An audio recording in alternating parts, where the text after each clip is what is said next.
Hello welcome back Aisha's കിച്ചണിലേക്ക് എല്ലാവർക്കും സ്വാഗതം. അപ്പോൾ ഇന്ന് ഇൻട്രോ വീഡിയോ ഒന്നും കൊടുക്കുന്നില്ല, നേരെ നമുക്ക് വ്ളോഗിലേക്ക് കിടക്കാം. ഇന്നത്തെ വ്ളോഗ് ഉമ്മിപ്പിയും ഹജ്ജിന് പോകുന്ന വിശേഷങ്ങളൊക്കെ ഇൻക്ലൂഡ് ചെയ്തിട്ടുള്ള വ്ളോഗാണ്. അതിന് മുമ്പ് കുറച്ച് നാട്ടിലെ വിശേഷങ്ങൾ കാണിക്കാമെന്ന് വിചാരിച്ചിട്ട് ഇത് ഞാനിപ്പം വന്ന് 2 ദിവസം കഴിഞ്ഞിട്ട് എടുത്തിട്ടുള്ള വ്ളോഗാട്ടത്.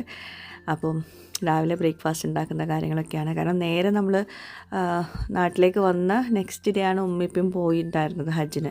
അപ്പോൾ അതുകൊണ്ട് തന്നെ എനിക്ക് വന്ന പാടന്നെ അധികം വീഡിയോസൊന്നും വീട്ടിലേതൊന്നും എടുക്കാൻ പറ്റിയിട്ടുണ്ടായിരുന്നില്ല. അപ്പം രാവിലത്തെ ബ്രേക്ക്ഫാസ്റ്റ് ഉണ്ടാക്കുന്ന ഇതൊക്കെയാണ് കാണുന്നത് കേട്ടോ. നമ്മളിവിടെ പല വ്ളോഗ്സിലും ഞാൻ പറഞ്ഞിട്ടുണ്ട്, നീർദോശയാണ് ഇവിടെ കോമൺ ആയിട്ട് ഉണ്ടാക്കുന്ന ഒരു ബ്രേക്ക്ഫാസ്റ്റ്. അരി അരച്ചിട്ടുണ്ടാക്കാം, അരിപ്പൊടി കൊണ്ടുണ്ടാക്കാം. ഇതിപ്പം അരിപ്പൊടിയും തേങ്ങയും കൂടി നന്നായിട്ട് കുഴച്ചെടുത്തിട്ട് അതിലോട്ട് അരി അരച്ചിട്ട് ചേർത്ത് കൊടുത്തിട്ടാണ് ഉണ്ടാക്കിയിട്ടുള്ളത് കേട്ടോ. പിന്നെ അതുപോലെ അടുപ്പത്ത് വെച്ചിട്ട് ഉണ്ടാക്കാം. അപ്പം അടുപ്പത്ത് ഇപ്പം വെള്ളം തിളച്ചുകൊണ്ട് നിൽക്കുന്നുണ്ട്. അപ്പോൾ അത് ഫ്ലാസ്കിലേക്കൊക്കെ മാറ്റിയ ശേഷമാണ് പിന്നെ നമ്മൾ ചട്ടി വയ്ക്കുക ദോശയ്ക്കുള്ള കേട്ടോ. ഇവിടെ ഒരു റൂട്ടീൻ പോലെയാണ് ചെയ്യുക. നമ്മൾ ഗൾഫിലൊക്കെ ആകുമ്പോൾ പിന്നെ നമുക്ക് തോന്നിയ പോലെയൊക്കെ ചെയ്യും. ഇവിടെ അങ്ങനെ തന്നെയാണ്, മീൻസ് ആ റൂട്ടീൻ തന്നെ ചെയ്യാൻ പറ്റുള്ളൂ. അതിലൊരു ചേഞ്ചൊന്നും നമ്മൾ വരുത്താറില്ല. അപ്പോൾ ഇങ്ങനെയൊക്കെയാണ് വിശേഷങ്ങൾ. പിന്നെ തലേ ദിവസത്തെ സൈഡ് ഡിഷുകളൊക്കെ ഉണ്ടായിരുന്നു. അതായത് ഈ ഇതുണ്ടല്ലോ തലച്ചോറ്, ബ്രെയിൻ ഫ്രൈ തലേ ദിവസം വൈകുന്നേരം ഉണ്ടാക്കിയിട്ടുണ്ടായിരുന്നു. അപ്പോൾ അതാണ് സൈഡ് ഡിഷ്. ഇത് കരിഞ്ജീരകമാണ്. കരിഞ്ജീരകം 2 നുള്ള് ഇങ്ങനെ സ്റ്റീലിൻ്റെ പാത്രത്തിലോ അല്ലെങ്കിൽ മണ്ണിൻ്റെ ജഗ് ഉണ്ടെങ്കിൽ അതിലേക്ക് ഇട്ട് കൊടുത്ത ശേഷം തിളച്ച വെള്ളം അതിലോട്ട് ഒഴിച്ചു കൊടുക്കുക. ഇത് കുടിക്കാനായിട്ട് യൂസ് ചെയ്യുന്ന കേട്ടോ. ഇടയ്ക്ക് നമ്മൾ ഇഞ്ചി ചതച്ചിട്ട് അങ്ങനെ ഞാൻ മുമ്പ് കാണിച്ചിട്ടുണ്ടായിരുന്നല്ലോ, അങ്ങനെയും ചെയ്യാറുണ്ട്, ഇങ്ങനെയും ചെയ്യാറുണ്ട് കേട്ടോ. അപ്പോൾ ഇതൊക്കെ നാട്ടിൽ വരുമ്പോൾ ചെയ്യുന്നതാണ്. നമ്മൾ ഗൾഫിലോ യു എയിലായിരുന്ന സമയത്ത് ഇതൊന്നും ചെയ്യാറില്ല, വല്ലപ്പോഴും മാത്രമേ ചെയ്യാറുള്ളൂ. അപ്പോൾ ഇവിടെ പിന്നെ സ്ഥിരമായിട്ട് ഇങ്ങനെ ചെയ്യാറുണ്ട്.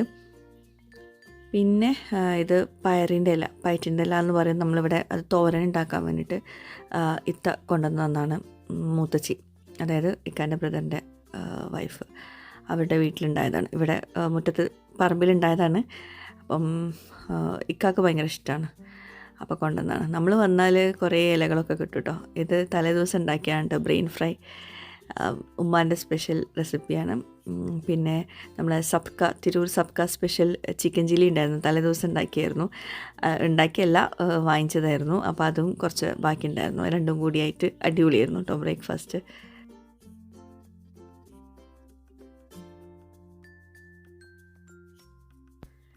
മാങ്ങ കുറേയൊക്കെ അങ്ങനെ എടുത്ത് വെച്ചിട്ടുണ്ടായിരുന്നു. അപ്പോൾ അതിൽ ചിലതൊക്കെ കിടന്ന് ചിലതൊക്കെ കിട്ടി. എന്നാലും നമ്മൾ വന്ന പാടന്നെ കുറച്ചൊക്കെ കഴിക്കാൻ പറ്റിയിട്ടോ. പക്ഷേ എനിക്ക് കൂടുതലും ഇഷ്ടം ചക്കയാണ്. ചക്ക കഴിക്കുന്ന സമയത്ത് ചക്ക ഉണ്ടായിരുന്നു കേട്ടോ, എൻ്റെ വീട്ടിൽ നിന്നും ഉണ്ടായിരുന്നു, ഇവിടുത്തെ ഉണ്ടായിരുന്നു. പക്ഷേ കഴിക്കുന്ന സമയത്ത് ഞാനതൊന്നും ഓർത്തില്ല. എനിക്ക് മാങ്ങനേക്കാളും കൂടുതൽ ഇഷ്ടം ചക്കയാണ്. അപ്പം വീഡിയോ എടുക്കാൻ വിട്ടുപോയി. പിന്നെ ചാമ്പക്ക ഉമ്മ പറിക്കാണ്ട് മരത്തിൽ തന്നെ വെച്ചിട്ടുണ്ടായിരുന്നു, റീന് വന്നിട്ട് പറിക്കാൻ വേണ്ടി. റീന് ഭയങ്കര ഇഷ്ടമാണ്. അപ്പോൾ അതും ഒന്ന് അറുത്തു, കാരണം നല്ല മഴയാണ് ഇവിടെ. ഇപ്പോൾ സമയം 12:30. ഇവിടെ 12:30 ഈ ഉച്ച സമയത്തുള്ള വെളിച്ചം നോക്കൂ.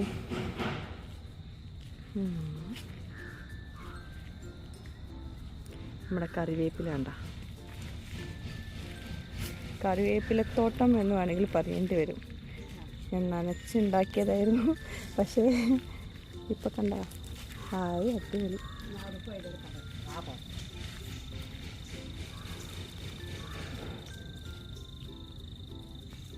മാഷാഅല്ലാ.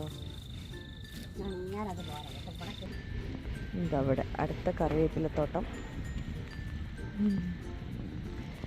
മഴ പെയ്തപ്പോൾ എല്ലാം കൂടെ ഒരുമിച്ചങ്ങട്ടായി.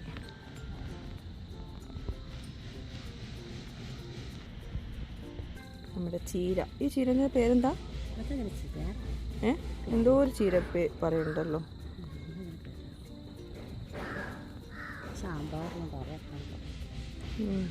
കറി തേങ്ങ അരച്ച് കറി ഉണ്ടാക്കുന്ന ചീര.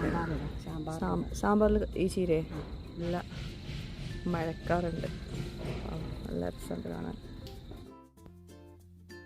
ഇനി ഉച്ചത്തേക്കുള്ള കൂട്ടാനൊക്കെ ഉണ്ടാക്കിയിട്ട് വേണം. മീനൊന്നും കൊണ്ടുവന്നിട്ടില്ല. അപ്പോൾ ഇനിയിപ്പോൾ മീൻ കൊണ്ടുവരാൻ വേണ്ടി പുറത്ത് പോവുകയാണ്. അതിനു മുമ്പ് ഉമ്മ ഈ പയറിൻ്റെ ഇലൊന്നും കട്ട് ചെയ്ത് വെക്കുകയാണ്. ചമ്മന്തി പോലെ ഉണ്ടാക്കുന്നത് ഞാൻ മുമ്പ് പലപ്പോഴും പല വ്ളോഗ്സിലും ഷെയർ ചെയ്തിട്ടുണ്ട് ഇതിൻ്റെ റെസിപ്പി. ഭയങ്കര ഇഷ്ടമാണ് ഇവിടെ ഉള്ളവർക്കൊക്കെ, എനിക്കും ഇഷ്ടമാണ് കേട്ടോ. അപ്പോൾ ഇത് വേവിച്ചിട്ടൊക്കെ ഉണ്ടാക്കുന്നത് ഞാൻ പല വ്ളോഗ്സിലും ഷെയർ ചെയ്തുകൊണ്ട് ഇനി കാണിക്കുന്നില്ല. അപ്പോഴേക്കും ഞാനൊക്കെയും കൂടി മീൻ വാങ്ങിക്കാൻ വേണ്ടിയിട്ട് പോയിട്ടുണ്ടായിരുന്നു. മീൻ ഇങ്ങോട്ട് വാങ്ങിച്ച് കൊണ്ടുവന്ന ശേഷമാണ് മീൻ കറിയും മീൻ ഫ്രൈ ഒക്കെ മാന്തള കിട്ടിയത്. അപ്പോൾ വാങ്ങിക്കാൻ വേണ്ടി പോയ സമയത്ത് ഇതാ നല്ല മഴയായിരുന്നു കേട്ടോ. മഴയൊക്കെ ഇഷ്ടമാണ്, പക്ഷെ നമ്മൾ വരുമ്പോൾ ഇങ്ങനെ മഴ മൂടി കെട്ടിയാണ് നിൽക്കുമ്പോൾ ചില സമയത്ത് നമുക്ക് കണ്ട് ഇഷ്ടാവില്ല. അപ്പോൾ ഒന്നും നോക്കിയില്ല, മാന്തൾ അത്യാവശ്യം ഫ്രൈ ആക്കിയിട്ടുണ്ട്, കുറച്ചെടുത്തിട്ട് കറിയും വെച്ചിട്ടുണ്ട് കേട്ടോ. അപ്പോൾ ഇതൊക്കെയാണ് ചോറിൻ്റെ കൂടെ ഉള്ള കൂട്ടാൻ. വന്ന പാടെ ഉണ്ടാക്കിയതല്ല കേട്ടോ ഇത്. വന്ന പാടെ 1-2 ദിവസങ്ങളിൽ നമ്മൾ അങ്ങോട്ടും ഇങ്ങോട്ടും നടക്കലും ഒക്കെ ആയിട്ട് കാര്യമായിട്ടൊന്നും കഴിച്ചിട്ടുണ്ടായിരുന്നില്ല. ഇത് ഉപ്പിലിട്ട മാങ്ങയാണ്, നന്നായിട്ടുണ്ട്, ഉടഞ്ഞിട്ടില്ല. എന്നാലും കാന്താരി മുളക് ഉപ്പിലിട്ടുണ്ടായിരുന്നു. അതും ഈ മാങ്ങയും അതിലോട്ട് ഈ ചിക്കൻ കറി ഉണ്ടെങ്കിൽ അതായിരിക്കും കുറച്ചുകൂടെ ബെസ്റ്റ്. ഇത് മീൻ കറിയാണ്, മീൻ മുളകിട്ടതൊക്കെ കൂടി ഒഴിച്ചിട്ട് ഒരു പിടുത്തം പിടിക്കാനുണ്ട്. എൻ്റെ ഫേവറേറ്റാണ്. എനിക്ക് പിന്നെ ഈ ഉപ്പിലിട്ട മാങ്ങ ഉണ്ടെങ്കിൽ വേറെ ഒന്നും വേണ്ട. അപ്പം അതിലോട്ട് ഇതുപോലെ ഇങ്ങനെ മുളക് കറി അല്ലെങ്കിൽ ബീഫ് കറി, ചിക്കൻ കറിയൊക്കെ വേണം മുളകിട്ട് കേട്ടോ. ശരിക്കും വോയിസ് ഓവർ കൊടുക്കുമ്പോൾ തന്നെ വായിൽ വെള്ളം വരുന്നുണ്ട്, സംസാരിക്കാൻ പറ്റുന്നില്ല. അപ്പോൾ ഇതൊക്കെയാണ് ചോറിൻ്റെ കൂട്ടാനുകൾ കേട്ടോ. ഇങ്ങനെ ഉപ്പിലിട്ട മാങ്ങ ഇങ്ങനെ കഴിക്കുന്ന എത്ര പേരുണ്ട്? ഇതുപോലെ കറി ഒഴിച്ചിട്ട് കഴിക്കുന്നത് അതൊരു പ്രത്യേക ഒരു ഫീലാണ്. പ്രത്യേകിച്ച് ഒരു കാന്താരി മുളക്, ഫ്രഷ് കാന്താരി മുളക് ഉണ്ടെങ്കിൽ ഒന്നും പറയണ്ട. ഇത് പിന്നെ ഉപ്പിലിട്ടതാണ്, എന്നാലും അടിപൊളിയായിരുന്നു കേട്ടോ. ഇനി നമുക്ക് എൻ്റെ ഉമ്മയും ഹജ്ജിന് പോകുന്ന വിശേഷങ്ങളൊക്കെ ഒന്ന് കണ്ടു നോക്കാം. അപ്പോൾ നാട്ടിൽ എത്തിയ ദിവസമായിരുന്നു കേട്ടോ അത്. അപ്പം നമ്മൾ വീട്ടിലെത്തി ഒന്ന് ഫ്രഷായി ഉച്ചയ്ക്ക് ചോറൊക്കെ കഴിച്ച ശേഷമാണ് എൻ്റെ വീട്ടിലോട്ട് പോകുന്നത് കേട്ടോ. നേരത്തെ പോകണം എന്നായിരുന്നു, പക്ഷേ നമുക്ക് റെഡി ആവാൻ പറ്റിയില്ല. എന്തായാലും ഇവിടെ എത്തുമ്പോഴേക്കും നേരം വൈകിട്ടുണ്ടായിരുന്നു. അങ്ങനെ അപ്പോഴും നല്ല മഴ ഉണ്ടായിരുന്നു കേട്ടോ. അങ്ങനെ എൻ്റെ വീട്ടിലെത്തിയപ്പം ഒരുപാട് ആൾക്കാരുണ്ട്, കാരണം ഹജ്ജിന് പോവല്ലേ. നെക്സ്റ്റ് ഡേ ആണ്, മോർണിംഗ് ആണ് വീട്ടിൽ നിന്ന് ഇറങ്ങുന്നത്. പിന്നെ നമ്മൾ ഹജ്ജ് ഹൗസിൽ ഒരു ദിവസം നിൽക്കും, അതിന് ശേഷമാണ് പിന്നെ ഹജ്ജ് ഹൗസിൽ നിന്നും പോകുന്നത് കേട്ടോ. എനിക്ക് 7 എളാപ്പാരാണുള്ളത്. അപ്പോൾ എല്ലാവരും ഇപ്പോൾ ഇവിടെ നാട്ടിലില്ല. അപ്പം എളിമമാരും എല്ലാവരും ഉണ്ട് കേട്ടോ ഇവിടെ. എല്ലാവരും ഇല്ല, എന്നാലും കുറേ പേരൊക്കെ ഉണ്ട്. പിന്നെ റൂയിമോളാണെങ്കിൽ എല്ലാവരും കൂടി കണ്ടിട്ടുള്ള നല്ല കരച്ചില്ല കേട്ടോ അവിടെ. ഉമ്മാനെ വന്ന ശേഷം കണ്ടിട്ടില്ലല്ലോ, ഉമ്മാനെ എപ്പോഴാണ് കാണുന്നത്. ഉമ്മ നെക്സ്റ്റ് ഡേ പോകാനുള്ള പ്രിപ്പറേഷൻസിലൊക്കെയാണ്. പിന്നെ അനിയത്തിയും മക്കളും നാത്തൂനും മക്കളും എല്ലാവരും ഉണ്ട്. അമ്മാവിൻ്റെ വൈഫ്, മക്കൾ എല്ലാവരും ഉണ്ടായിരുന്നു. പിന്നെ ഞാനും ഇവിടെ നിൽക്കണം എന്ന് വിചാരിച്ചിട്ടായിരുന്നു വന്നത്. പിന്നെ റൂയിമോളാണെങ്കിൽ ഭയങ്കര കരച്ചില്ല. പിന്നെ ഇക്ക വന്ന പാടെ ഇനിയിപ്പോൾ പെട്ടിയൊന്നും നമ്മൾ സെറ്റാക്കിയിട്ടൊന്നുമില്ലല്ലോ. അപ്പോൾ അതുകൊണ്ട് ഇനി പിന്നെ നേരെ തിരിച്ചു പോയി നെക്സ്റ്റ് ഡേ മോർണിംഗ് വരാമെന്ന് വിചാരിച്ചിട്ട് അതിൻ്റെ ഇടയ്ക്ക് ഉമ്മാൻ്റെ ഉപ്പാൻ്റെയൊക്കെ ബാഗേജൊക്കെ ഒന്ന് റെഡിയാക്കി കൊടുത്ത്. ഓൾറെഡി അവർ റെഡിയാക്കിയിട്ടുണ്ടായിരുന്നു, എന്നാലും ചെറുതായിട്ടൊക്കെ ഒന്ന് റെഡിയാക്കി. ഇത് അനിയത്തിൻ്റെ ഹസ്ബൻഡ് കേട്ടോ. അവരിപ്പം ഞങ്ങൾ വന്ന ദിവസം തന്നെ വന്നതായിരുന്നു, ഉമ്മിപ്പി ഹജ്ജിന് പോകുന്ന പ്രമാണിച്ചിട്ട്. പിന്നെ അങ്ങനെ ഫുഡൊക്കെ കഴിച്ചു. നെയ്ച്ചോറ്, ചിക്കൻ കറി, ചിക്കൻ ഫ്രൈ, പത്തിരി, അങ്ങനെയൊക്കെയായിരുന്നു ഫുഡ്. എന്തായാലും നല്ലൊരു ഡേ ആയിരുന്നു കേട്ടോ. നമ്മൾ വന്ന ദിവസം തന്നെ ആയതുകൊണ്ട് അതിൻ്റെ ഒരു ക്ഷീണമൊക്കെ ഉണ്ടായിരുന്നു. എന്നാലും ഉമ്മയും പോകുന്നൊരു വിഷമം നന്നായിട്ടുണ്ട്. കാരണം ഇത്രയും നമ്മൾ നാട്ടിൽ വന്ന സമയത്തൊന്നും അങ്ങനെ അവർ ഇല്ലാണ്ട് നമ്മൾ നാട്ടിൽ നിന്നിട്ടില്ല. അതുകൊണ്ട് പെട്ടെന്ന് പോകുന്നു എന്ന് പറഞ്ഞപ്പം വല്ലാത്തൊരു വിഷമമായിരുന്നു. ഇതെൻ്റെ വേറൊരു എളാപ്പയാണ്, ഓരോരുത്തരായിട്ട് ഇങ്ങനെ വന്നുകൊണ്ടിരിക്കുകയാണ്. ഇത് ആ എളാപ്പൻ്റെ വൈഫും മോളുമാണ്, വേറെ 2 മക്കളുണ്ട്. അപ്പോൾ എല്ലാവരും കൂടിയായിട്ട് എല്ലാവരെയും ഒറ്റയ്ക്ക് നമുക്ക് കാണാൻ പറ്റി. അപ്പം എല്ലാവരും കൂടിയായിട്ട് നല്ല രസമൊക്കെ ആയിരുന്നു. അങ്ങനെ പിന്നെ അവരവിടെ നിന്ന് നമ്മൾ പോയി, കാരണം നമ്മൾ അന്ന് വന്നായതുകൊണ്ട് നല്ല ക്ഷീണം ഉണ്ടായിരുന്നു. നെക്സ്റ്റ് ഡേ മോർണിംഗ് വരാനുണ്ടല്ലോ. അങ്ങനെ വീട്ടിലെത്തി നെക്സ്റ്റ് ഡേ മോർണിംഗിൽ വിശേഷങ്ങൾ കാണാം. പോകുന്ന വഴി ഇക്കാക്ക് ഈ മാങ്ങ എന്ന് പറഞ്ഞാൽ ഭയങ്കര സംഭവമാണ്. ഈ പ്രത്യേകിച്ച് കോമാങ്ങ, നാടൻ മാങ്ങ ഒക്കെ ഭയങ്കര ഇഷ്ടമാണ്. അപ്പം പോകുന്ന വഴി നമ്മളെ പറമ്പിൽ തന്നെ മാങ്ങ വീണെടുക്കുന്നുണ്ടായിരുന്നു. അപ്പം അത് റീനെക്കൊണ്ട് എടുപ്പിച്ചതാണ്.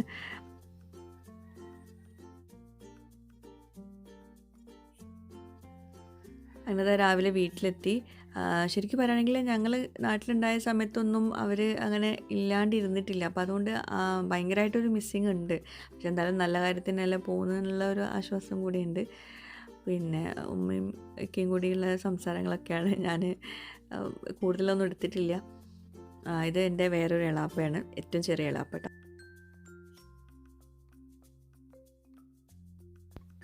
ഇതെൻ്റെ അങ്കിളാണ്. അങ്കിളിനെ ഞാൻ പിന്നെ പല വ്ളോഗ്സിലും കാണിച്ചിട്ടുണ്ട്. അപ്പം എല്ലാവരെയും ഒരേ സമയത്ത് കാണാൻ പറ്റി നല്ല സന്തോഷമുള്ള ഡേ തന്നെ ആയിരുന്നു. പക്ഷെ ഉമ്മിപ്പം പോകുന്നതിൻ്റെ ഒരു വിഷമം നന്നായിട്ട് എല്ലാവർക്കും ഉണ്ടായിരുന്നു.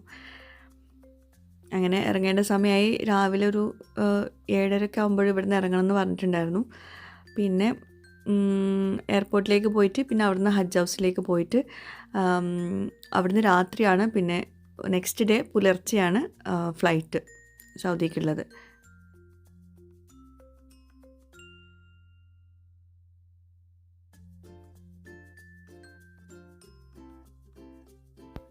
ഉപ്പാൻ്റെ കൂടെ നിൽക്കുന്നത് അനിയന്മാരാട്ടോ. ഉപ്പാൻ്റെ എൻ്റെ ഇളാപ്പവരാണ്.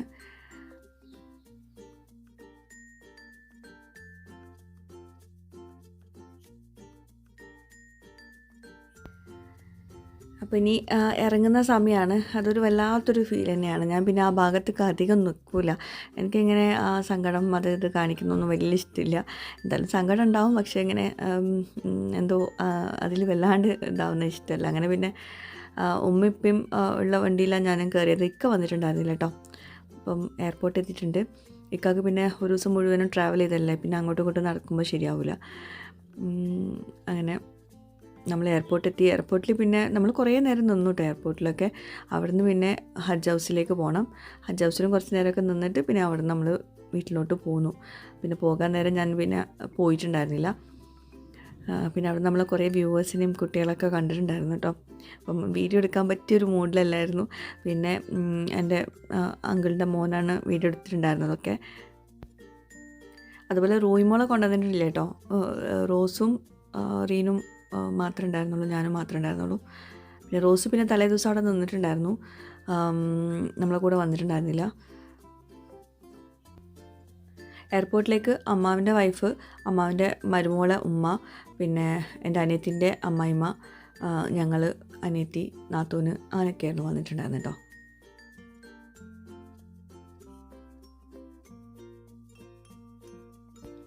നിങ്ങൾക്ക് ബോറടിക്കുമെന്ന് അറിയില്ല. എന്തായാലും ഞാൻ ഉമ്മാക്കും ഉപ്പാക്കും അവരുടെ യാത്രാ വ്ളോഗൊന്ന് നന്നായിട്ട് കണ്ടോട്ടെന്ന് വിചാരിച്ചിട്ട് ഞാൻ അത്യാവശ്യം ഇങ്ങനെ കൊടുക്കുന്നുണ്ട് ഇതിൽ.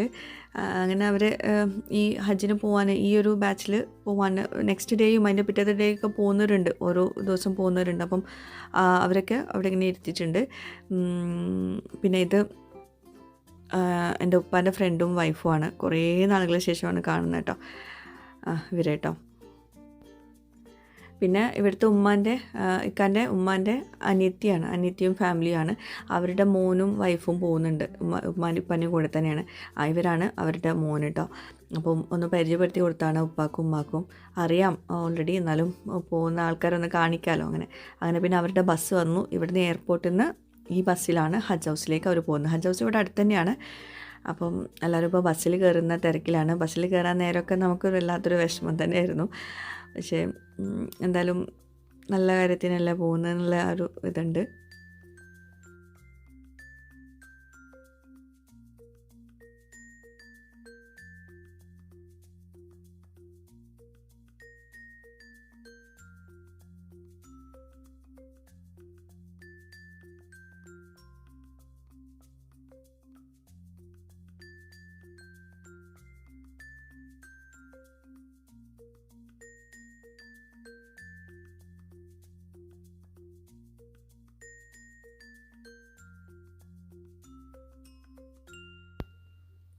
അങ്ങനെ നമ്മൾ ഇനി ഹജ്ജ് ഹൗസിലേക്ക് പോവാണ്. പോകുന്ന വഴി നമ്മുടെ വ്യൂവേഴ്സിനെ കണ്ടതാണ്. അപ്പം എൻ്റെ അമ്മായിൻ്റെ മരുമോളെ ഉമ്മ, അമ്മാവൻ്റെ മോന്, അങ്ങനെ അത് ഹജ്ജ് ഹൗസ് എത്തിയിട്ടുണ്ട്. ഞാൻ ആദ്യമായിട്ടോ ഹജ്ജ് ഹൗസിലോട്ട് വരുന്നത്. ഇതല്ല കേട്ടോ, ഇതിൻ്റെ അപ്പുറത്തുണ്ട്. എന്തായാലും നല്ല രസമുണ്ട്. ഇങ്ങനെ കുറച്ച് നടക്കാനുണ്ട്. വണ്ടി ഇങ്ങോട്ടൊക്കെ അകത്തേക്ക് വരില്ല, ബസ് മാത്രമേ വരുള്ളൂ, അവരുടെ ബസ്. പിന്നെ അവരുടെ വെഹിക്കിൾസ് വരുമായിരിക്കും. അപ്പോൾ ഇതാണ് ഹജ്ജ് ഹൗസ് കേട്ടോ. അറിയുന്നുണ്ടാവും എല്ലാവർക്കും. എന്നാലും ഞാൻ ആദ്യമായിട്ടോ ഇങ്ങോട്ടേക്ക് വരുന്നത്. കുറേ ആൾക്കാർ, നമ്മുടെ കൂടെ ഉള്ള കുറേ ആൾക്കാർ ഇപ്പോഴാണ് വരുന്നത്. ഉമ്മ ഇപ്പം പോകുന്നതുകൊണ്ട് ഇപ്പോഴാണ് കാണുന്നത്.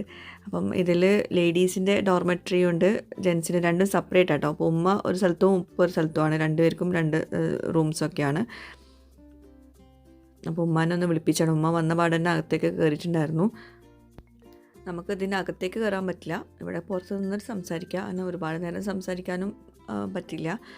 അപ്പോൾ കുറച്ച് കഴിഞ്ഞാൽ പിന്നെ നമ്മൾ തന്നെ മാറി കൊടുക്കണം. കാരണം അവർക്ക് അവരുടേതായ കാര്യങ്ങളൊക്കെ ഉണ്ടാവുമല്ലോ. അങ്ങനെ കുറച്ച് നേരം അവിടെ നിന്ന് സംസാരിച്ചു. അപ്പോൾ നമ്മളിങ്ങനെ ഇവിടെ നിൽക്കുന്തോറും നമുക്ക് എല്ലാവർക്കും ഭയങ്കര വിഷമമാവും. അങ്ങനെ പിന്നെ യാത്ര പറഞ്ഞിട്ട് നമ്മൾ അങ്ങോട്ട് പോന്നു.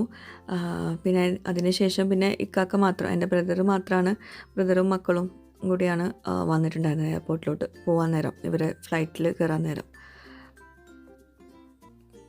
എൻ്റെ ഉപ്പാൻ്റെ കൂടെ മക്കളെല്ലാവരും കൂടി നിൽക്കുകയാണ്. ഉപ്പ പോകുന്നതുകൊണ്ട് ഉള്ളൊരു വിഷമം കൊണ്ട്.